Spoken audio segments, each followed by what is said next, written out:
नमस्कार दोस्तों, मैं हूं Rajeev Saini, international business trainer and motivational speaker. दोस्तों मैं स्वागत करता हूं आप सबका आपके अपने यूट्यूब चैनल, जहां पर इंपोर्ट एक्सपोर्ट की नॉलेज को हम क्रिटिकल नहीं सिंपल बनाते हैं। तो फ्रेंड्स, एक इंटरेस्टिंग टॉपिक आज आपके लिए लेके आए हैं, why should buyer trust on you. यानी बायर को ऐसा क्या लगता है कि वो आपके ऊपर ट्रस्ट करे, वो क्यों आपके ऊपर ट्रस्ट करेगा?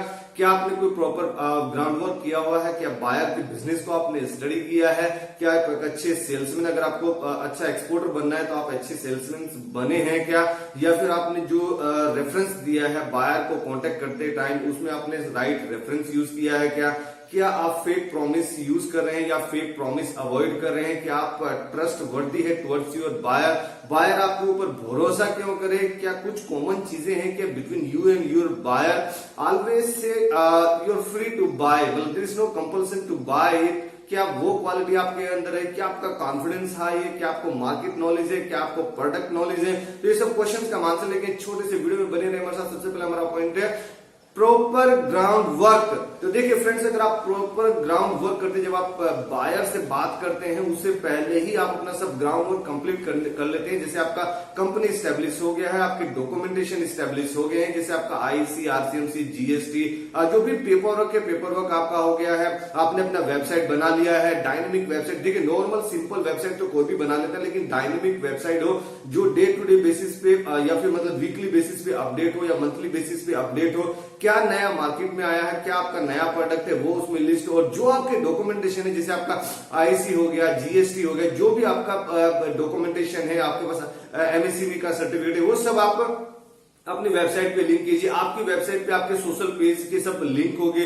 रीलिंक आपके साथ में बनेगा। तो वेबसाइट का जो एसईओ है, सर्च इंजन ऑप्टिमाइजेशन, वो भी ऊपर आएगा जो गूगल की रैंकिंग में। जैसे कई बार अगर मैं देखूं कि हम we are the imitation jewellery exporter, तो अगर मैं गूगल में सर्च करता हूं इमिटेशन सप्लायर फ्रॉम इंडिया, तो इंडिया से जो इमिटेशन ज्वेलरी सप्लायर है उनका लिस्ट ऊपर आएगा। कुछ लोगों ने एड चलाया हुआ होगा, वो एडी करके आता है, तो जिनका एड चला होगा तो ऑब्वियसली गूगल उनका पहले ही रैंकिंग में दिखाएगा।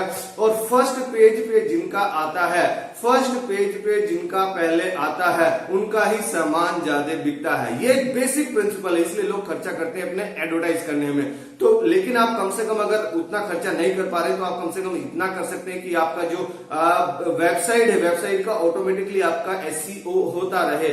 जो कि आपका फेसबुक पेज है, ट्विटर पेज, जो भी सोशल मीडिया, इंस्टाग्राम, कहीं भी जहां भी आपका या फिर यूट्यूब चैनल है आपका, कुछ भी है, जैसे जो भी आपका सोशल मीडिया है उसका लिंक आपके वेबसाइट से लिंक होना चाहिए, कनेक्टेड होना चाहिए, ताकि लोग आपको जल्दी आपको मिल सके, जल्दी आपका नेटवर्क बड़ा हो सकते हैं, वर्टिकली और हॉरिजॉन्टली आप जल्दी ग्रो कर सकते हैं इससे जल्दी। क्योंकि देखिए नॉर्मली पहला जमाना था कि हम फिजिकली लोगों के पास जाते थे, वो तो एक ट्रस्टेड और प्रूफ जो मतलब प्रूवन मेथड था ही। लेकिन अभी जो आजकल डिजिटल जमाना है कि हमें एक महीने में 1 करोड़ लोगों के साथ में मिलना है, तो मिलने के लिए पॉसिबल हो पाता है ड्यू टू एसओई यानी सर्च इंजन ऑप्टिमाइजेशन। तो सर्च इंजन ऑप्टिमाइजेशन आप अपनी वेबसाइट का कराइए, अपने जो डॉक्यूमेंटेशन है वो सब अपनी वेबसाइट से लिंक कीजिए। तो ये बहुत इंपॉर्टेंट पॉइंट है, छोटे छोटे पॉइंट है but very important in case of sales and in case of increasing your trust between you and your buyer. क्योंकि जो इंपोर्ट एक्सपोर्ट का बिजनेस है वो ट्रस्ट का ही बिजनेस है, क्योंकि आपका बायर आपसे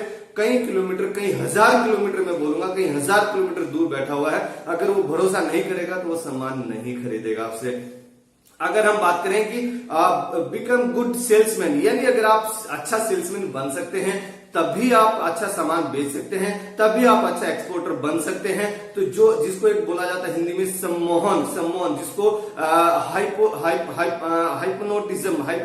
हाइप्नोटिज्म बोला जाता है। हाइप्नोटिज्म सम्मोहन, मैं मतलब ऐसे नहीं बोला कि कुछ आप जादू टोना करके बस उसको अट्रैक्ट कर लो, उसको लूट लो। उसको बायर को लूटने की मैं बात नहीं कर रहा हूं, लेकिन हमें उसको अपनी बातों से अट्रैक्ट करना होगा, अपने प्रोडक्ट नॉलेज से अट्रैक्ट करना होगा, अपने मार्केट नॉलेज से अट्रैक्ट करना होगा। आपको उसके बिजनेस के बारे में स्टडी करना होगा, उसके कंपटीटर के बारे में स्टडी करना होगा, उसके कंपटीटर क्या कर रहे हैं। यानी कई बार आप जिससे अगर बात करते हैं तो उसके कंपटीटर के बारे में भी उससे बात कीजिए कि सर हमारा प्रोडक्ट ये लोग भी ले रहे हैं, तो उसको ऐसा लगेगा अरे यार इंडिया से सस्ता सप्लायर मिल रहा है, अच्छी क्वालिटी का मिल रहा है, मेरे कंपटीटर मुझसे आगे निकल जाएंगे।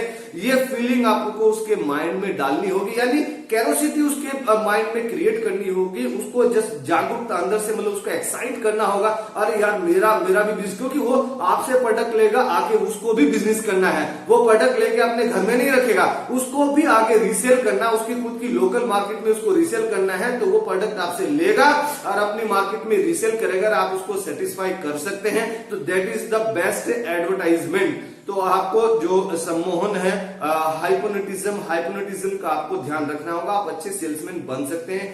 अगर मैं बात करूं नेक्स्ट पॉइंट के, यूज राइट रेफरेंस, यानी राइट रेफरेंस का आपको उसमें यूज करना होगा। जैसे कई बार आपने, अगर वो पूछ भी लेता है, कई बार जैसे नहीं भी पूछता है, तो आपको बताना होगा कि हम मतलब उसका कॉन्टेक्ट नंबर आपको कहां से मिला, उसके मेल आईडी कहां से मिला आपको, या फिर आप उसके बारे में कैसे जाने हैं। तो आप उसमें अगर कुछ भी आपका काम नहीं कर रहा, कुछ भी झूठ बोलने की जरूरत नहीं, आप उसको डायरेक्ट बोल सकते हैं। ये एक रामबाण मतलब ट्रिक है, इसको आप ट्रिक के नाम से देख सकते हैं, रामबाण ट्रिक है। आप उसको इंडियन एम्बेसी का नाम ले सकते हैं और उसको भी खुद को अच्छा लगेगा, अरे यार इंडियन एम्बेसी में हमारा नाम है, इंडियन एम्बेसी में भी लिस्टेड है हम लोग।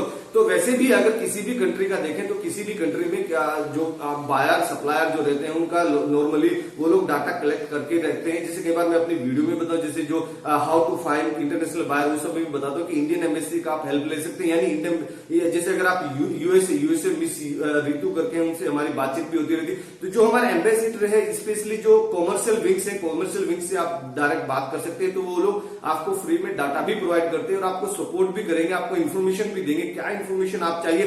क्योंकि हिंदुस्तान या फिर किसी भी कंट्री का जो एम्बेसिडर है, जो एम्बेसी है, उसका काम यही है दोनों के कंट्री के बीच में रिलेशन कैसे अच्छा एस्टेब्लिश हो, दोनों के बीच में ट्रेड कैसा अच्छा एस्टेब्लिश हो और उसमें हमारी कंट्री का फायदा कैसे हो।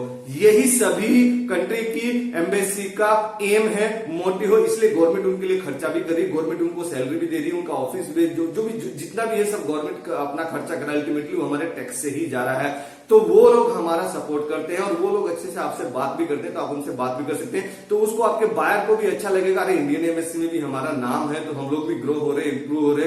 तो आप उसका राइट रेफरेंस इस तरीके से यूज कर सकते हैं। अगर आप कुछ भी आपको समझ में नहीं आ रहा और अगर आपको रेफरेंस कहीं उसके फ्रेंड से मिला है, किसी उसके कंपटीटर से मिला है, तो वो फिर इंडियन एम्बेसी से भी जबरदस्त रामबाण रहेगा, वो आप रेफरेंस यूज कीजिए। लेकिन कोई भी रेफरेंस अगर समझ में नहीं आ रहा तो इंडियन एम्बेसी का आप नाम लेके आगे बढ़ सकते हैं विद हाई कॉन्फिडेंस। अगर मैं बात करूं कि good knowledge of your product, कोई भी प्रोडक्ट कर रहे हैं आप, एग्रीकल्चर प्रोडक्ट कर रहे हैं या फिर आप कोई मशीनरी कर रहे हैं, कोई केमिकल कर रहे हैं, जैसे कुछ मैं अगर मशीनरी कुछ एक्सपोर्ट करना चाहता हूं, मैं इलेक्ट्रिकल इंजीनियर हूं या फिर मैं कुछ ट्रेडर हूं, मैं कुछ इलेक्ट्रिकल मशीन एक्सपोर्ट करना चाहता हूं, उसमें कितना वोल्टेज रखा गया, कितनी फ्रीक्वेंसी पे वो चलेगा। जैसे हिंदुस्तान में तो 50 फ्रीक्वेंसी चलती है और यूएसए में आपको बेचना है तो 60 फ्रीक्वेंसी चलती है, तो वो फ्रीक्वेंसी रेंज उतना है कि नहीं, वोल्टेज रेंज उतना है कि नहीं, जो टेक्निकल स्पेसिफिकेशन है वो है कि नहीं, उसका वैलिडिटी कितना है, उसका वाइंडिंग कब हुआ है, जो भी उसकी टेक्निकल स्पेसिफिकेशन है, कितना उसका वेट है, कितना करंट ड्रॉ करता है, कितने हिस्टेसिस लॉस है,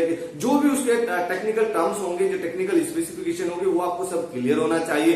क्या प्राइस है, क्या एफिशिएंसी है, कितना ड्यूरेबिलिटी है, किस क्लास का ड्यूटी है, उसमें अंदर इंसुलेशन किस क्लास का लगा हुआ है, तो वो सब आपको क्लियर रहेगा। मतलब आपको प्रोडक्ट नॉलेज अच्छी है, या फिर आपको कोई भी और प्रोडक्ट उठा के देख लीजिए, उसमें भी अगर आपका प्रोडक्ट नॉलेज अच्छी है तो फिर आपका बायर आपसे इंप्रेस जरूर होगा। और ये ध्यान रखिए, first impression is the last impression. First impression अगर आपने अच्छा जमा लिया और इंपोर्ट एक्सपोर्ट के बिजनेस में, तो जो आपका बायर अगर आपसे एक बार इंप्रेस हो गया, तो ये क्या रिपीट ऑर्डर वाला बिजनेस है, आपको रिपीट ऑर्डर आता रहेगा, क्योंकि उसमें बहुत ज्यादा वो चेक करता नहीं। एक बार ट्रस्ट बिल्ड हो गया फिर उसमें बहुत ज्यादा कोई चेक करता नहीं, आपको बस ऑर्डर पे ऑर्डर आता रहेगा, बस आपको क्वालिटी का ध्यान रखना, बहुत ज्यादा उसमें आगे निगोशिएशन होता नहीं है। अगर मैं बात करूं study about your buyer business, यानी बायर से बात करने से पहले हमें बायर के बिजनेस को स्टडी करना होगा, वो किस टाइप का बिजनेस करता है, उसका क्या प्रोडक्ट है, उसकी वेबसाइट पे विजिट करना होगा, वो किस टाइप से कौन सी मार्केट में बेच रहा है, उसके क्या कस्टमर है, उनकी क्या नीड है। यानी देखिए, अगर मुझे कोई प्रोडक्ट इस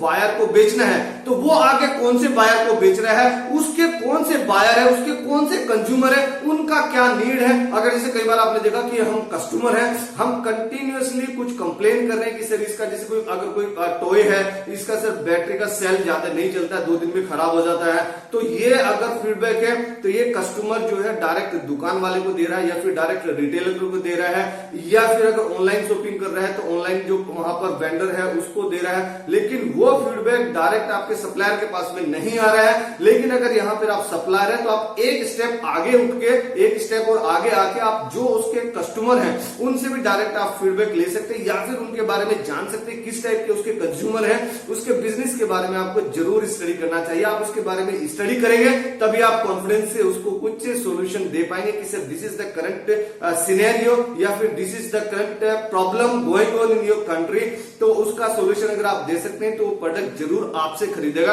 आपके ऊपर जरूर वो ट्रस्ट करेगा। अगर मैं बात करूं नेक्स्ट पॉइंट की, अवॉइड फेक प्रोमिसेस, यानी ये भी आपको ध्यान रखना है कोई भी फेक प्रोमिस आपको नहीं करनी है।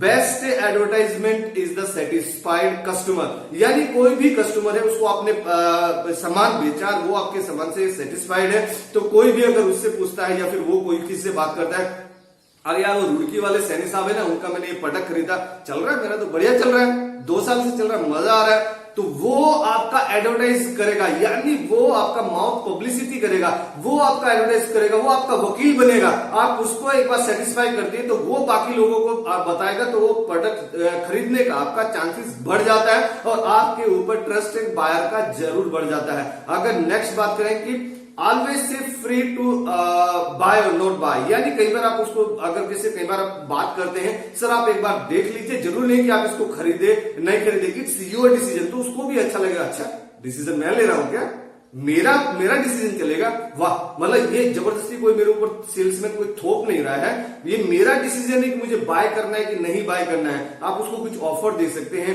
उसके बारे में कुछ ट्रस्टवर्दी और आप फैक्टर्स बता सकते हैं, तो आपकी मर्जी चलेगी, यानी बायर की मर्जी चलेगी, तो बायर उसमें जल्दी कन्विंस होता है और बायर का ट्रस्ट भी वहां पर बढ़ता है। अगर नेक्स्ट बात करें, find common things in your buyer between you, यानी बायर और आपके बीच में क्या कॉमन थिंग्स होते हैं। जैसे अगर कोई यूएसए में बैठा है, मैं उत्तराखंड से हूं, वो अभी बंदा उत्तराखंड से, जरूर नहीं जो उस यूएसए में बैठा है वो यूएसए का ही मतलब बचपन से रहने वाला हो या फिर उसके दादा परदादा यूएसए वाले ही हो। ऐसा भी हो सकता है कि कोई इंडियन बंदा है वहां जाके सेटल हो गया है और वो हिंदुस्तान से कुछ सामान इंपोर्ट कर रहा है, अगर वैसा कुछ मिल जाता है तो वो बन गई बात। कोई बिहार से है, वहां कोई बंदा बैठा हुआ है वो बिहार से है, तो बात करते करते अपनी पहले इंग्लिश में बात कर रहे थे, फिर धीरे धीरे हिंदी में आ गए, फिर धीरे धीरे बात करते हुए इंटरेस्ट आता रहा, धीरे धीरे बात करते अपने बिहारी में भोजपुरी में चालू हो गए, तो फिर पूछ ही लेना का भैया खरीदेंगे ना हमसे सामान, तो खरीद ही लेगा, फिर तो अपनापन महसूस हो जाता है। अपनापन जब महसूस हो गया, जब उसको आपके ऊपर भरोसा हो गया, जब उसको आपके ऊपर ट्रस्ट हो गया, तो डील डन हो ही जाएगी, फिर आपको ज्यादा मेहनत करने की जरूरत नहीं पड़ेगी और आपको प्रोडक्ट की नॉलेज तो अच्छी रखनी ही होगी, आपको मार्केट की नॉलेज अच्छी रखनी होगी। एंड नेक्स्ट पॉइंट अगर बात करें, last but not the list, keep your confidence high. जैसे आप कहीं भी अगर आप बात करते हैं तो अपना कोई भी लूपहोल नहीं बताना, अपनी गलती ज्यादा कहीं पे नहीं बतानी है। जैसे अगर मैं नया एक्सपोर्टर भी हूं तो उसको ज्यादा उसका ढिंडोरा नहीं पीटना, मैं नया एक्सपोर्टर हूं, मुझे नहीं आता है, मैं कहीं सीखा नहीं हूं, वो सब बोलने की जरूरत नहीं है। Always show the good confidence in you, मैं इतने साल से काम कर रहा हूं, हम लोग इसको सप्लाई किए, उसको सप्लाई किए, अपनी पब्लिसिटी कीजिए, अपने जो क्लाइंट्स हैं उनके बारे में बताइए, उसके जो कंपटीटर है उसके बारे में बताइए, तो आपको अपना कॉन्फिडेंस हाई रखना होगा, तभी होगा आपका बिजनेस, तभी आपका जो बायर है आपके ऊपर ट्रस्ट करेगा। तो ये सब फैक्टर्स थे फ्रेंड्स। तो अगर ये वीडियो आपको पसंद है तो जरूर आप इसको लाइक कीजिए, अपने फ्रेंड्स एंड फैमिली में इसको शेयर कीजिए, हर एक उस हिंदुस्तानी को शेयर कीजिए जो कि अच्छा एक्सपोर्टर बनना चाहता है, जो अच्छा सेल्समैन बनना चाहता है, या फिर जो इंटरनेशनल मार्केट में आना चाहता है, या फिर ये this is applicable for international market and local market both. तो हमेशा की तरह ऐसे खुश रहिए, मुस्कुराते रहिए, ग्रो करते रहिए और हिंदुस्तान का एक्सपोर्ट बढ़ाने में हमारी मदद कीजिए। Let's to export together. Thank you very much.